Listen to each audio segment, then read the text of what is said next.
Good day.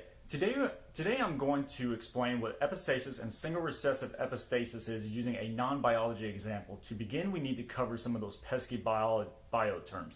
According to Benjamin Peirce Genetics, a conceptual understanding, epistasis is about the interaction of genes and whether they modify or mask the outcome of a single physical trait, because multiple genes are involved in determining traits, ranging from eye color, hair type, and so on.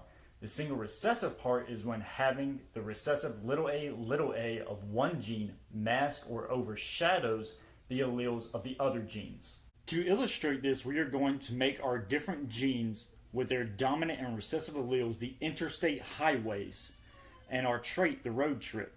The A's are for gene 1 and the B's are for gene 2. I-10 is the dominant big A allele for gene 1 and the vertical running recessive a's. I-40 is the big B and I-20 is the recessive b. Now let's look at the basic dihybrid cross of a big A, big B, little b, and a big A, big B, little b.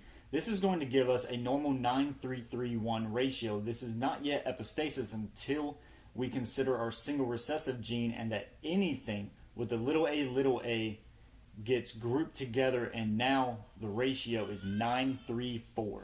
With the cross of big A, big B, and a, big B, little b, this one gives us a 1-to-1 ratio. So let's see what traits we get now.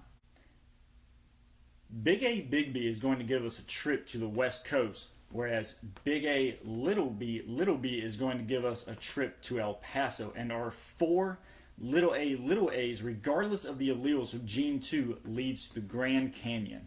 To see this from a different perspective, let's look at this flow chart. Remember that if we have a big A and a big B, we can make it all the way to the West Coast, but a big A and a little b is going to act as a roadblock to the West Coast, and you'll wind up in El Paso.